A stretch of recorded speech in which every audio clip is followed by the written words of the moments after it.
Hello everyone and welcome to The No Show. I'll be your host Nathan Orenstein, and today I'm going to be reviewing The Odyssey.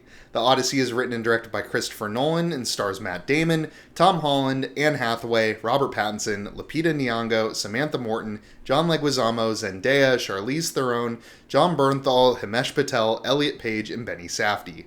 Odysseus, the king of Ithaca, spends a total of 20 years fighting the Trojan War and enduring a perilous journey on his way back home. Back in Ithaca, he's left his wife Penelope, whose house has become overrun with suitors looking to marry her and take the throne, presuming Odysseus is dead and is never coming back. Their son Telemachus believes that Odysseus is still alive and attempts to track him down so he can restore order to Ithaca. The Odyssey is based on the epic poem of the same name by Homer. I think for many people, Christopher Nolan is the greatest movie director of the 21st century. I'd have to give that a pretty good amount of thought to say if I fully agree or not, but I certainly wouldn't argue very strongly against it. He's also coming off of an incredible run with Oppenheimer, which went on to make $1 billion and netted him his first ever Oscars for Best Director and Best Picture. Suffice to say, expectations were high for The Odyssey, and it was easily my most anticipated film heading into 2026. And without getting too far ahead of myself, I can safely say that The Odyssey delivers pretty much everything I could have possibly hoped for. I'm not gonna lie, I've been dreading reviewing this thing since I left the theater. How do you go about reviewing a 3-hour-long epic that's so massive in scope and that's based on a story that's so important? Turns out, I don't have the answer to that question, so hopefully this review turns out okay. And also, spoiler warning, I guess, this story is 3,000 years old now, so I reserve the right to at least mention some of the things that happen without going into any detail. You have been warned. Let's start with the story itself, and just to clear things up right away, I'm going to refer to the timeline that's 20 years after Odysseus has left as the quote-unquote present day, and anything before that as the past. So we start in the present day, with Telemachus and Penelope increasingly disrespected and threatened by the suitors, with Telemachus desperately wanting to know more about his father and for him to come home. From here, we get the story of Odysseus and his exploits told to us through various outlets. His most trusted servant Eumaeus and Penelope both tell Telemachus what he was like before he left for battle.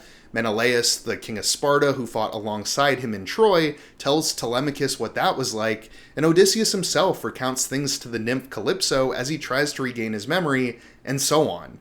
What this means is that, in typical Nolan fashion, this story is largely told out of order, giving you the necessary details as they come up and filling you in with the backstory whenever appropriate. Kinda like in Oppenheimer.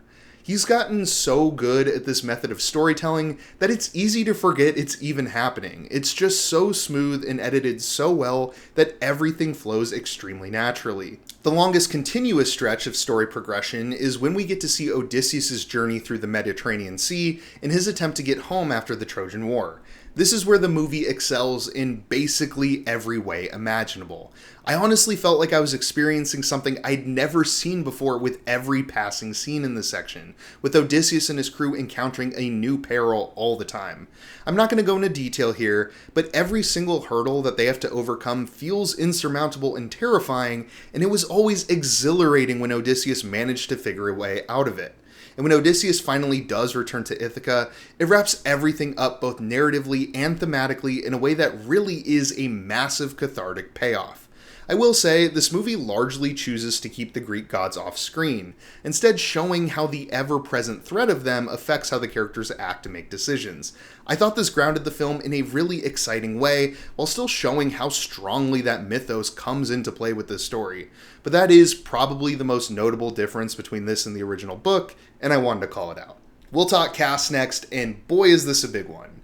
I will say, with the exception of maybe a handful of characters, most of these other characters are involved for maybe a scene or two on either Odysseus or Telemachus' journey, and then they're out of the picture.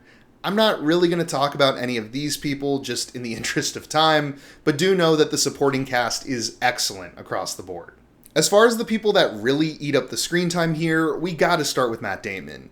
This is such a cool and larger-than-life role for Damon, and I think he does a fantastic job here. It's not a flashy performance necessarily, but it spans 2 decades, and across that time, Odysseus is a man that is at times humble, at times brash, at times charismatic, and at times reflective and regretful. He is an incredibly flawed hero, and watching him grapple with his mistakes and the consequences of them, most notably the massive amount of time he's missed at home with his family, it's the thematic engine that this movie runs on. To see these different versions of Odysseus scattered throughout the film with Nolan's nonlinear storytelling, it really allows you to see how great of a job Damon does at capturing this character at so many different stages of his story and his psyche.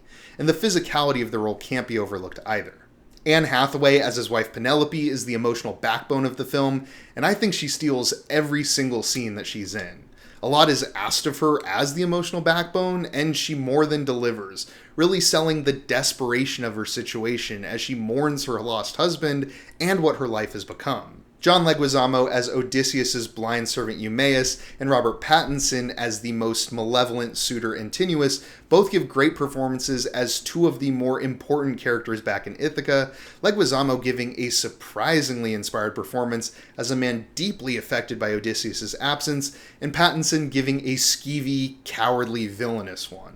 I will admit, Tom Holland as Telemachus didn't really do much for me. Not a bad performance, but I kind of felt like I was watching Tom Holland and not really Telemachus. I could spend another hour or so talking about this cast though, so let's just leave it there. The final group of things I want to talk about concern the spectacle of it all, I guess you could say. First of all, please see this in IMAX with the larger aspect ratio and the beefed up audio. Nolan's movies are some of the only ones I typically shell out the extra money to see in IMAX, but the Odyssey in particular feels like an absolute must. With the exception of maybe Interstellar, I think this is Nolan's best looking movie to date, not only providing plenty of gorgeous shots, but also making use of the extra screen size to really capture the scale of this journey and the tribulations that this crew faces. The score is also fantastic, really meshing with the incredible sound design to make a very immersive soundscape for the film. And with the visuals and the sound firing on all cylinders, it only amplifies everything that you're watching. Nolan's insistence on using almost exclusively practical effects and shooting on location also has never been more worth it than with the Odyssey. When you see Odysseus and his crew traversing the sea in a giant wooden ship, that's real. When you see them all stuffed inside the Trojan horse, that's real. When you see them fight a giant cyclops, even that is mostly real. And it might not sound like it'd make a big difference, but seeing all this stuff as authentically as possible truly makes for a more immersive experience. Everything about this film looks and sounds as good as it possibly can, and that's the kind of stuff that really makes this special. I hate to be the guy that says this, but they really don't make movies like this anymore.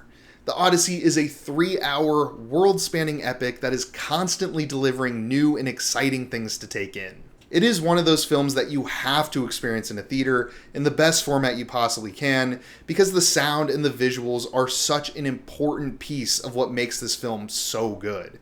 But even then, the storytelling is fantastic and flows perfectly, the performances pretty much all stack up, and the story itself has stood the test of time for a reason. I don't think it's a perfect film. In fact, I think the third act could be beefed up a little bit, and the pacing does get a little bit choppy at times.